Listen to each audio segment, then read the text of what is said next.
The world has changed. I can feel it in the earth. I can feel it in the water.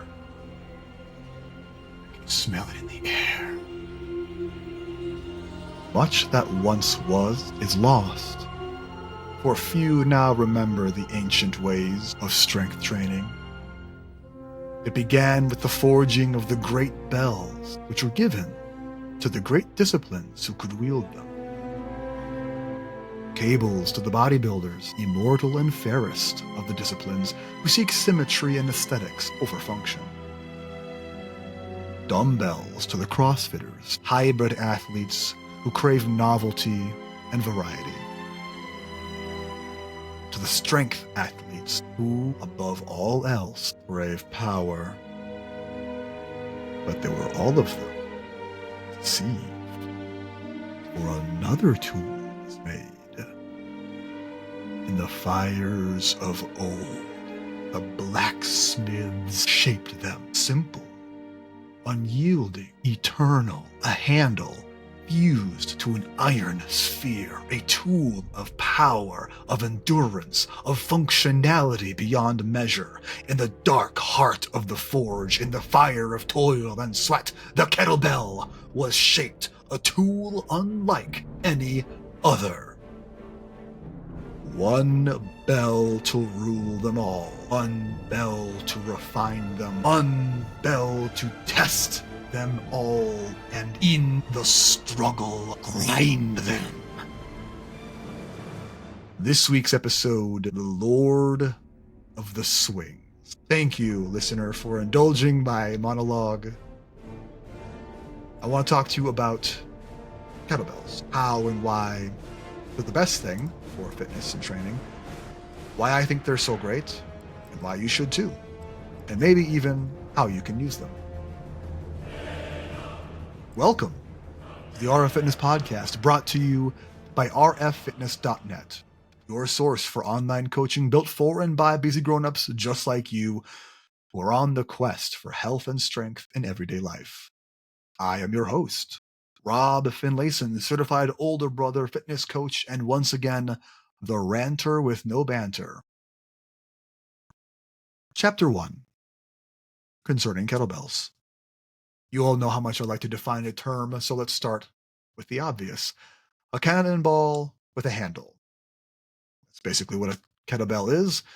They were used in ancient Japan, China, and Greece. Some version or prototypical model of them appear in the archaeological record.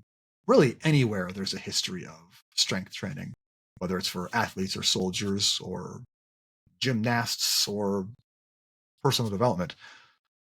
They're then used in Russia and Eastern Europe as market weights. This is the specific modern sort of kettlebell shape, the morphological history that we see now today with the round bottom and the handle on the top. Supposedly, they were used in markets as counterweights on scales. You would load your grain or what have you on one side of the scale, and a large iron ball would be hefted onto a hook on the other side of the scale to find how many poods it weighed. That's P-O-O-D-S. One pood, I believe, is something like 37.5 pounds. 1.5 would be about 53 pounds, and then the 2 poods, obviously, is about 70-something pounds.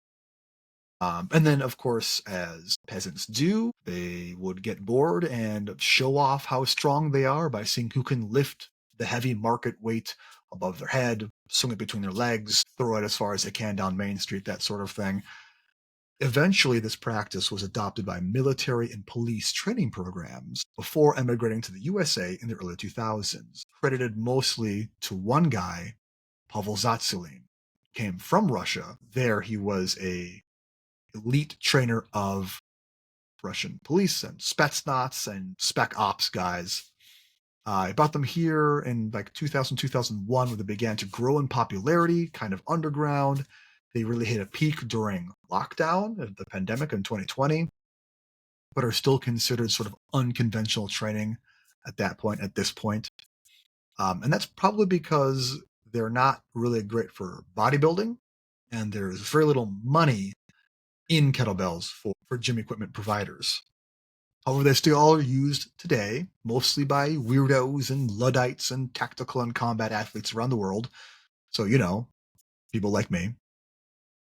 They do have some unique properties which give them unique benefits, though. The weight distribution being directly under the handle gives them variable and realistic resistance. Specific movements like the swing and snatch offer unmatched power and endurance development. The timing, balance, rhythm, variable resistance that the kettlebell offers all combined to develop a very coordinated, powerful athlete with a deep gas tank and a grip worthy of wielding Excalibur. They may be the best tools available for fat loss training, as kettlebell workouts involve extended periods of an elevated heart rate, compound muscle groups, low impact resistance, and therefore high repeatability. Complexes and swings are especially good examples of this.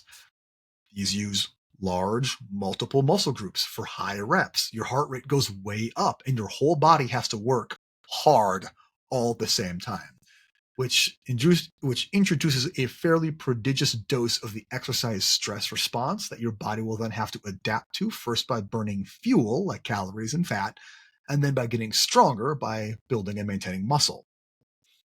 The portability of kettlebells is also a huge benefit. You can take them on the road, you can take them to your in-laws, on vacation, to the cabin, to outside. And this last one is a really big deal because strength training outdoors in fresh air and sun has enormous benefits, including reduced inflammation, lower blood pressure, improved cardiovascular performance, and even improved recovery time and mental health benefits.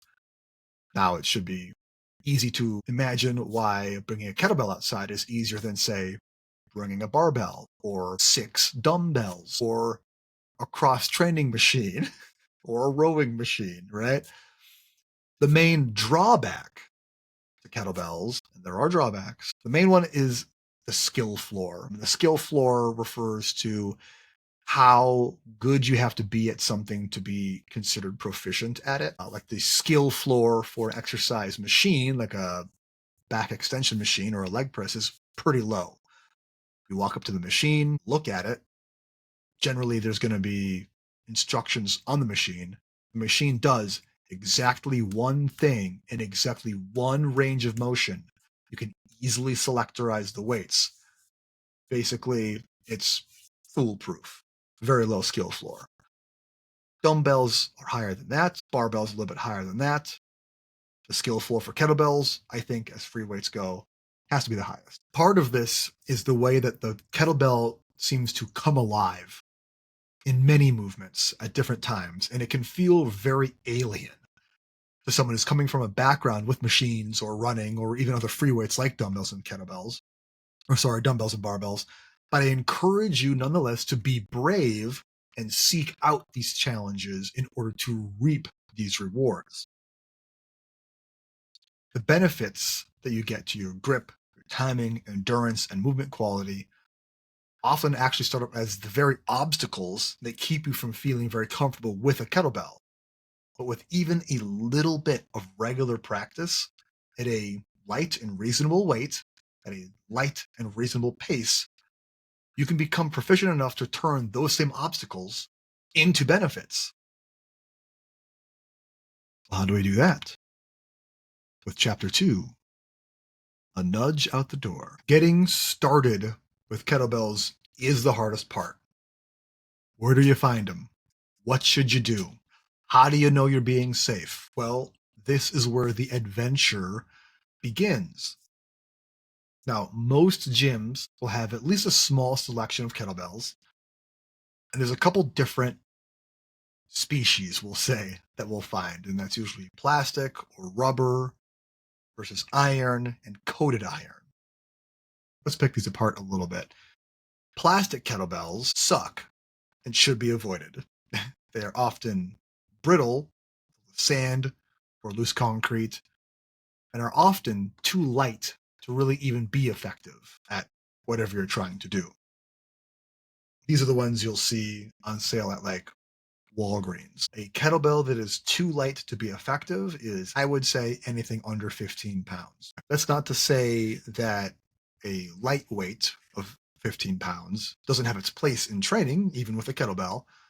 But with a lot of these particular types of movements that we use with the kettlebell, like a swing specifically or clean, it has to be heavy enough. It has to be solid enough that it interacts with gravity in a certain way that won't work if it's so light that you can accidentally manhandle it so hard that your technique is going to be injurious, flagrantly injurious. Rubber kettlebells are kind of uncommon, but they're not terrible. These ones usually wind up looking like medicine balls with a plastic handle kind of stapled on. They're a good option if nothing else is available. I think sometimes you'll see people like smashing them into swings and stuff. I think that's not a bad idea to combine implements in that way, but I think it's also completely unnecessary. It's sort of like you're combining two things and just losing the benefits of both of them without getting the powers of both of them. You could just get a medicine ball and a kettlebell and do much better than getting a kettleball. Oh, I should mention this early on. They're kettlebells, not kettleballs. I will go crazy if you call them that to my face. Iron kettlebells, with or without a rubber plastic coating or bottom, is probably the most common. These are great for learning the moves, and you can achieve a lot with these. Usually, if you found iron bells at your gym, you have at least a pair, and you can do a whole lot with these. I've seen most of these with like a little plastic black disc at the bottom, I suppose to protect gym floors. That doesn't, it changes the shape of the kettlebell and how it rests on the ground, but doesn't make a huge difference to the overall performance of the tool. So if that's what you have, great. If they've got the little like plastic coatings, like the orange ones, the SPRI, whatever, again, that's fine. It makes them easier to clean, whatever. Powder coated iron or coated iron. These are the type of kettlebells that I have and I use. If you have these in your gym, you are in a good gym. These should be the standard for use, and you can do pretty much anything with them. Chances are, if someone has gone to the trouble of having a powder coated iron kettlebells, they will have multiple sets of kettlebells. You will have someone cares about having kettlebells around. If you see these here, so you'll probably have a good selection to choose from. There's also like a secret off menu option. That's these steel competition style bells. These, if you have them in your gym, these were added either by someone who knows just a little bit about kettlebells or by someone who knows very, very, very much about kettlebells and is way into them. These are painted, colored steel, not iron, but steel bells with square handles. They're competition style GS bells, Gear Voice Sport, and they're perfect for that. They're perfect for Gear Voice Sport. It is a specific sport. I personally prefer hard style. I think more people get more out of that, but that's a me thing. But Rob, you say, wait, what's Gear Voice Sport? What's hard style? Well, I'm glad you asked. Let's talk about that a little bit. There's two main, we'll call them schools of training with kettlebells. You could think of kettlebells how they divert as you would often see or think about schools of martial arts. Like there's karate, and then there's like a bazillion sub studies, like subgenres of karate, like traditional karate. Kettlebells are, and how they are used and studied and thought about and perceived, or the people who use them are approached, I think, very similarly to a lot of traditional martial arts, and that is not on accident. Because hard style kettlebells have a base in their development, in the procedural development in karate, specifically Okinawan karate. They are the type of training that we do with them is built around generating explosive power and hardening the body. Things that are very important and characteristic of karate and karate training, like traditional Okinawan karate. The GS, the Gear Voice Sport style kettlebells for Gear Voice Sport is, like I said, sport specific. This is an extreme muscle endurance event. They're doing something called the long cycle, which is essentially a clean and jerk with double kettlebells. and they're doing as many reps as they can in 10 minutes, 20 minutes, 30 minutes, 40 plus minutes at a time without setting the weights down ever. Once you pick them up and you go, you go. And people are getting like hundreds of reps at a go here. And it's a sport. It's a sport. You know, it's not to say that there isn't like some great athletic development, like generalized athletic development, GPP, general physical preparedness, which is what we see a lot of kettlebells used for now in GS, but it'd be like doing Brazilian jiu-jitsu for your general fitness. Like, it's very specific. When you look up kettlebells, you usually find content that is based very loosely on the hard style form of training, and that is this GPP stuff, general physical preparedness. That is where I kind of plant my flag. My base is in hard style because I'm RKC certified, but I use it for GPP. And the discipline has grown and evolved a lot over the years into this modern school of sorceries and iron that we enjoy today. So you have classes, and there's cardio stuff, and there's DVDs with it, and there's Kettle Works with an X and all these things. And people who are more into kettlebells than I am, yes, they are out there, would argue that like some forms are real and some are not real, and some are like fakers and some are posers, whatever. For what I do, for what I like, GPP and hardstyle is the most bang for your buck. I think it's the most enjoyable to do, the most fun. And it's what I have the most experience with. So take that for what you will. Where was I? You can also procure kettlebells for yourself if you're not at the gym or your gym doesn't have them. If your gym doesn't have kettlebells, get a new gym. Or, like I said, procure a kettlebell for yourself. They take up less room than barbell setups and are less costly than specialty equipment, and have no requirement for upkeep or repairs, unlike a elliptical or a echo bike that I have collecting dust in my home gym has cardio equipment in it that I haven't used in so long that I basically just hang things on it. It happens to me too. As free weights go, the initial investment for a new kettlebell can be alarming. I think I was talking to Rachel in a previous episode and explained to her that one kettlebell that I have is over $100, and she straight up gasped in disbelief. Right now on Amazon, a 35-pound kettlebell goes for around $40 to $50, which is honestly really not bad. But you can also get a lot of them secondhand from like Facebook Marketplace and the like. Like I said, they really hit their peak popularity during the pandemic 5 years ago. A lot of people panic bought them because they're amazing tools and they heard all about them, but then they decided they don't know what to do with them. They didn't like them, or they went back to their old gym. And now they're trying to get rid of that so-called dead weight in their basement. Their loss is your gain. Now, the question becomes, if I can find a way to procure for myself a kettlebell, what should it be? That is probably the biggest question. If you're going to get just one, it kind of matters. There's a couple of factors. In the literature, it divides it down into novice and experienced lifters, and then men and women. For a lot of reasons, I find the men and women delineation not worth sticking to. However, I do like novice and experienced lifters. If you are someone who is not familiar with exercise overall, or you are nervous or are exceedingly nervous maybe about using kettlebells for the first time, a 15-pounder is going to do just fine. You will outgrow it almost immediately.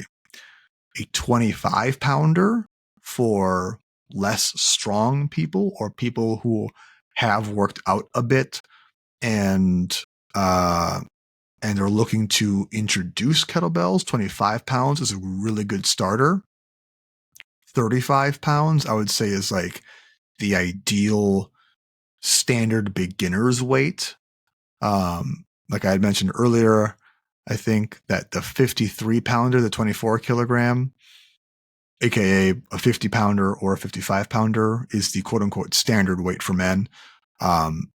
If you are a well-trained individual or someone who naturally has more strength, usually a guy, the 50 pounder is a good, like, get there kind of weight. It's not the one that I would recommend you start out with. Again, that would be probably a 25 and slash or a 35. You can grab one of those 35ers, like I said, on Amazon right now for like $40. That should be a place to start. You can start squatting it. You can start swinging it. You can not quite probably clean and press it just yet. I have a lot of clients that I've worked with, women who I've been working with kettlebells for a long time. And clean and pressing the 35 is always like, you made it kind of moment. That's a good strength stem. That's when you're like strong. You can deliver a full body routine every day for years with a single kettlebell. And I know because that's how I started. When I was in college, that's when I really started lifting for the first time. I dabbled in exercise in high school, but never anything too serious or organized. College is when I really started actually going to the gym. I didn't know where to start or what to do. I wasn't an athletic kid, but I decided to jump in and figure it out as I went. As an aside, I think that this was a really big turning point in my life overall. I mean, aside from the obvious reason that it's now my chosen profession as a career, but I think it's that jump then think philosophy that has now been responsible for everything I've accomplished as an adult. Perhaps a lot to my wife's chagrin. Mo is definitely a thinker and a planner, and I am a man of action. We'll say that because it sounds better than I am impatient and don't think things through all the time. But I'm a man of action. I'm good at figuring out as I go. I'd much rather do that. But I wasn't always that way. I used to be a kid who was, a lot of analysis paralysis, a lot of anxiety around the decisions I was trying to make. I didn't know where I belonged, what I was supposed to be doing. I felt like I never fit in. A big reason I gravitated towards the gym in the first place in college was because I was so. Here's time for some Rob lore. In college, I was so lonely. I had nothing going on. I could only play so much World of Warcraft, and I hated my classes, and I didn't have any friends, and I didn't like going to parties, and I didn't like drinking, and I didn't like dancing. I didn't have a car or a job. I just had fucking nothing going on in my life. I'm like 19, and I'm just like in a prison cell inside of my own brain, and it was fucking miserable. But the gym was a place to go.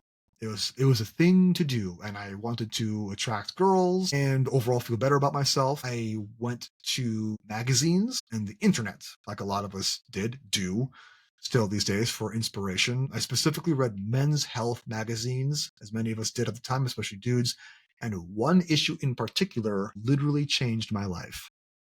And it was a Daniel Craig issue. He had just been in Casino Royale. And if you've seen the movie, you know that his physique was pretty incredible, even especially for the time. I remember in the article, he was talking about his training, and he said that he wanted his Bond to have a physique that when people saw it, you would think, yeah, that guy can kill people. And that was very attractive to me. And the routine they saw, obviously they talk about him training for it, and they talk about his training routine, which might have been made up whole cloth for the article and not actually what he did. Probably, I don't know. But the routine in the article had pretty much everything: power cleans and bench press and deadlifting and squats, but it also included kettlebell swings, which I had never heard of experience before. So I looked it up there's like, 3 pictures of a little drawing of a guy doing a kettlebell swing, and they describe it a little bit in the article, like one sentence. So I went on the internet and found some blogs, if you remember those. This is before YouTube was as huge as it is today. And those detailed the benefits of kettlebell training and specifically how they were used extensively by special operations and MMA fighters and SWAT teams, etc. Tough guy ass kicking types, which is what I thought was really cool. I still think is really cool. Like, that's how I want to train for a lot of reasons. And because of that, I was certainly was then, and still now, almost completely self-taught in kettlebells and their application. I didn't have access to a coach or a trainer at the time, and I certainly didn't have the funds for one, even if I did. It wasn't until the mid 20 teens that I went into my first official kettlebell coaching workshop. And by then, I'd been using them for so long that I basically co led the seminars that I was going to with the instructor. This is a NITA certification. And in 2017, I would finally get my RKC, my Russian Kettlebell Challenge coaching cert, and I would compete in the TSC in 2021. That's the Tactical Strength Challenge. Real quick, here's what those letters mean. Hold on. So in the world of kettlebells, specifically hardstyle and GPP, there are these two main schools. Again, this is very traditional martial arts. If you think of like a kung fu movie where there's two rival schools, this is like that. Kettlebell lore time. The Russian guy Pavel Zatsilin brought kettlebells in their techniques over to North America in I think like 2000 2001ish. He gets connected with a publishing company and a guy John Duquesne in of all places Minnesota. I want to say Apple Valley, Minnesota, actually, for the publishing company called Dragon Door. And they've been putting out a lot of publications about Eastern martial arts and like Tai Chi specifically. And for whatever reason, they were interested in kettlebells and they started to write books together, Pavel and John. And they really developed the hell out of kettlebells as like a thing and a brand and like a product and a school of thought and a philosophy and a method of training and a martial art and a way of life and all this stuff. But they had this friction. There was this split, and I don't know when it happened exactly, but the RKC had a schism and it broke off, and Pavel founded Strong First, which is their training techniques are pretty much identical, but the attitudes behind it are pretty distinct. Strong First is very much aimed at cops and soldiers and guys who want to play like they're cops and soldiers. You know what I'm talking about. RKC stayed very much like an of the people for the people sort of approach to it. I think that the pseudo militarism of Strong First looks down on the intentional accessibility brought to the front by the RKC. Anyways, this is deep niche lore, deep niche politics, basically, for something that doesn't matter right now. Anyways, eventually, I bought we're going to step out of that flashback to this flashback. Eventually, I bought my first 24 kilogram kettlebell, which is the standard weight for men, 53 pounds, from the RKC website for something like $110. This would have been in like 2013, 2012, 2013. And I still use it to this day. If you've trained with me at the Y or at Soda, you have seen the curse. You know the curse. That's that bell. That's my first bell. I still use it. So when I say it's a lifetime investment, that's what I'm talking about. I've had the thing for 10 plus years now. So let's say that you've done the same. Now you have a single kettlebell. Now what? Well, there are nearly infinite techniques and variations of movements you can do with a kettlebell. But for my money, the three most important, and I might get some pushback on this from other kettlebell nerds, but who knows who listens to this. The three most important movements are the swing, the clean and press, and the squat. With these three movements together, if you only do three movements with a kettlebell ever, with the swing, the clean and press, and the squat, you can do pretty much anything. If you want to lose weight, get strong, get bigger, get smaller, get better at carrying your dog up the stairs or running into a burning building to save a family or whatever, or get better at martial arts or swinging a baseball bat or doing Zumba. These three movements will get you there.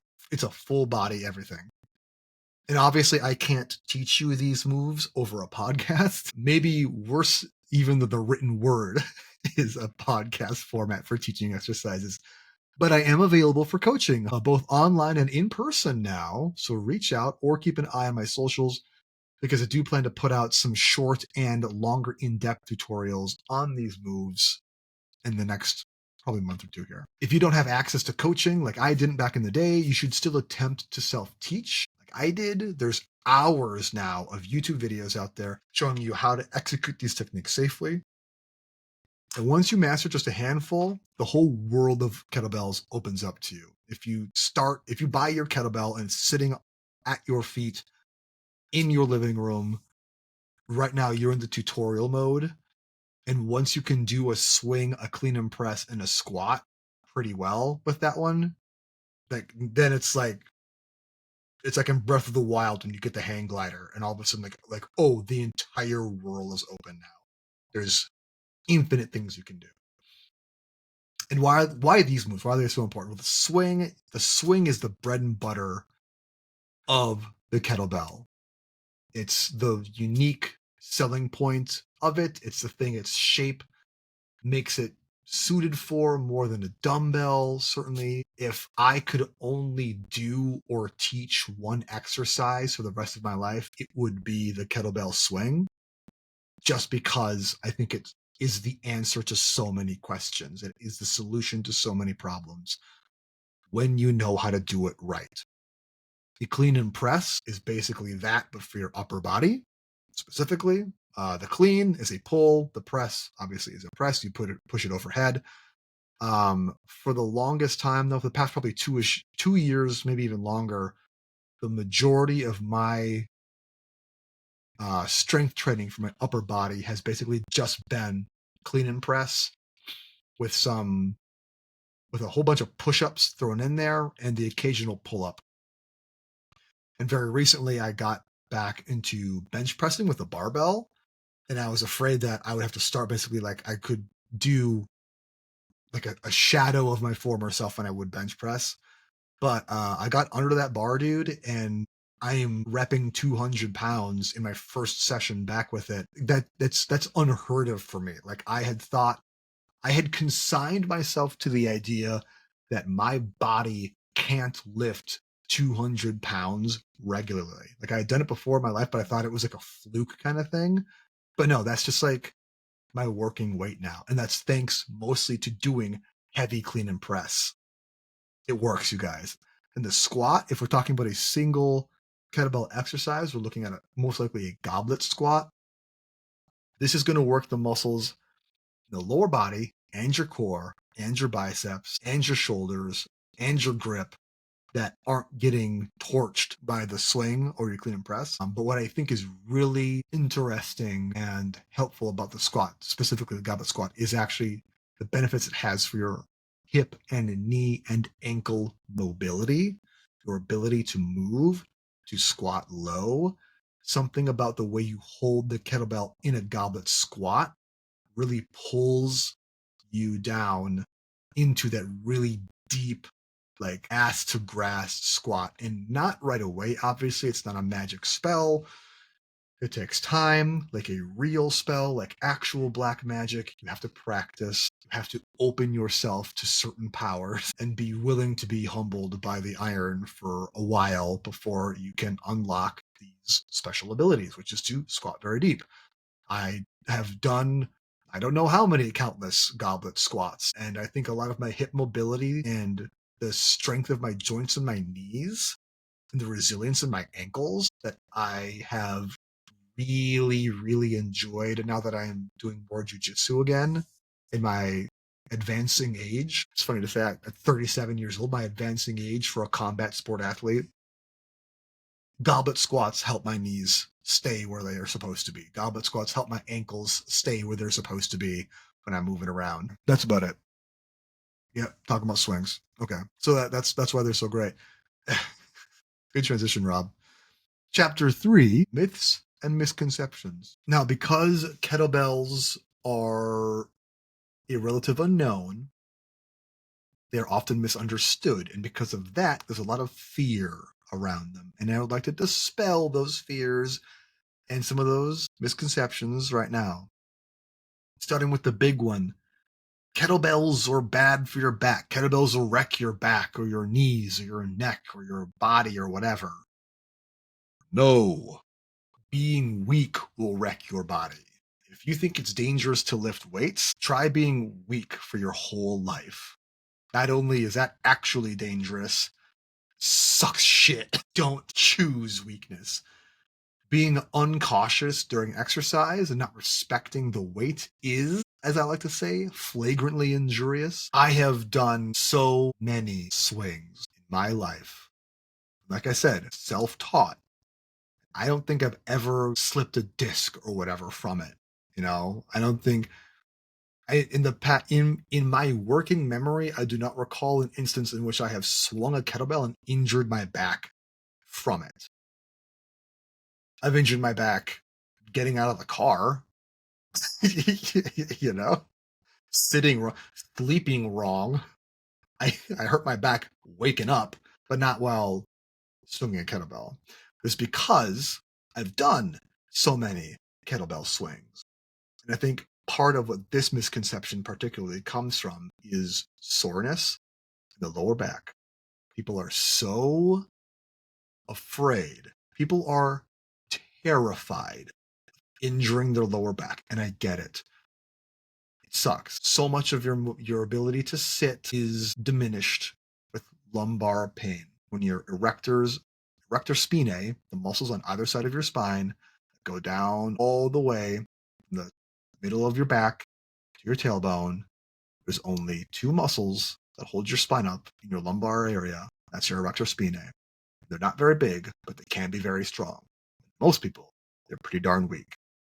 So when we train them with something like a kettlebell swing, when you use a kettlebell swing, your back is not the prime engine for that movement. Your back is working, those muscles are being activated, but your back should be flat, your core should be braced, your abs should be feeling it, but your ass is doing the work, just like in everything else in your everyday life. Ass is doing most of the work, your glutes are fine, your hamstrings are doing it, your posterior chain is providing power and stability, and your lumbar, your lower back specifically, is doing the job of stabilizing. So is your front abs, your rectus abdominis. But when people do kettlebell swings the next day, they feel soreness in their low back, and the knee jerk reaction is, oh my God, I'm injured. Because I am aware of my lower back. Because I can feel anything there, it is an injury. It is bad. Kettlebells are bad. I have wrecked myself. Wrong. What you are feeling is DOMS, delayed onset muscle soreness, an extremely common, perfectly natural, and totally temporary symptom of strength training. The muscles in your back, which are undertrained, have experienced a stimulus that they have not experienced before, and they're in the process of recovering. Take a few days, I need to stretch, put some hot water or an ice patch on it or something like that. You are not wrecked, you are not hurt, you are not even you are not as delicate as you are led to believe. And see my last episode about why everyone thinks they are made of glass. I digress. Myth 2, kettlebells don't work. / you can't get jacked with kettlebells. Oh boy. Boy, do I have thoughts on this one. The sole goal of exercise is not getting jacked. There are other reasons to work out. There are other reasons to train. Kettlebells are a tool. I would say the best tool overall, but for something as specific, albeit ignoble, as bodybuilding, fine. They're not the best tool for that job. What a shame you can't micro load your bicep curls with them. But hey, if you want a tool that will bulletproof you, build powerful hips, strong shoulders, and earn you an intimidating upper back, then you should use kettlebells. Myth 3, misconception 3. Only CrossFitters use kettlebells? What the fuck are you talking about? CrossFit might be the only exposure you've had to kettlebells, but the only exposure I've ever had to sea lions was in the zoo, and I don't think that all sea lions only live in zoos. Broaden your mind. CrossFit has done a lot for and to the fitness community overall, exposure, I think, is the greatest thing that CrossFit has done for working out for people in general. Part of that is the exposure to kettlebells. In fact, I had asked people in the Discord earlier today if they had questions about it. I had asked people earlier today in the Discord if they had questions about it. And Bree asked something specific. Do you think yeah. What are your thoughts on the distaste towards kettlebells? Do you think it's because of the bad stigma towards bad CrossFitters that use kettlebells? Thus, kettlebells are inherently, quote, bad because we only see the bad online, which is a really astute observation, Brie. Yes. What do you do in your training to teach people when used properly how powerful they can be? I kind of talked about that already. How do you support your trainees with the use of them? That is a good question. I always start with a progression. So I've talked about the swing a bazillion times. This is where we're going. When you talk about kettlebells, we're almost always talking about the kettlebell swing specifically. With the swing, the base progression for me starts with a kettlebell wedge, which is a sort of hybrid of a good morning and a deadlift, where you hold the kettlebell sort of right up against your belly button like a stamp, and then push your tailbone out behind you and kind of bend at the hip naturally. You crease at the hip. That's the cue you hear a lot. Kettlebell stuff, which again doesn't make a lot of sense on a podcast, but I'll be making some videos about this coming up soon. And Bree continues, I know for me personally, when I use kettlebells at the gym, especially those swings, I get some side eyes / bad looks. Although, goddamn, I am sweating and strong. Correct, Bree, you are sweating and you are very strong. And as for side eyes, I don't know, man. Fuck them. Haters can die mad. That's all I got. Fuck them. Fuck the haters. Chapter 4, summary and conclusion. I hope that this episode can help to explain my affinity for the modest kettlebell. As a tool for fitness and athletic development, it is versatile and efficient in a way no other implement can hope to match. Kettlebells build power, shred fat, and improve ability faster than machines or barbells or dance class or cardio ever could. They are one of the best return on investments you'll ever make, as 1 or 2 bells are a future-proof home gym that you can use to chase almost any fitness goal for the rest of your life if you so choose. Your skills cross over to real life more smoothly with kettlebells. Their variable movement is more closely resembles carrying a squirming child or dog, holding an odd-shaped object, or training your core to brace and absorb impact at a moment's notice. Not to mention, you can develop insane power and endurance critical in most sports with a one-time purchase of a round hunk of metal. But perhaps the thing I like most about it is its deceptive simplicity and accessibility. It is a tool for the people, by the people. From its humble beginnings up through its modern, still somewhat underground following, these iron-handled cannonballs have been carving out space for themselves in the routines of circus performers, elite athletes, stay-at-home moms, tier 1 operators, and athletic nerds for years. I hope to continue that legacy and to pass my love for this practice onto as many people as it possibly can. Maybe even to you. This has been the RF Fitness Podcast. Yes, I am available for online coaching and in person. To find out if it's right for you, head to rffitness.net. That's rffitness.net. And then scroll all the way to the bottom of the page to see what kind of coaching I offer. You should do the client application and be sure to hit join the party to jump in our community Discord server for free. Our theme music is usually Funk AF by Everett Ullman, but today it was the Howard Shore intro to Lord of the Rings Fellowship of the Rings, distributed by whoever distributes that. Thank you for listening, guys, and as always, keep questing.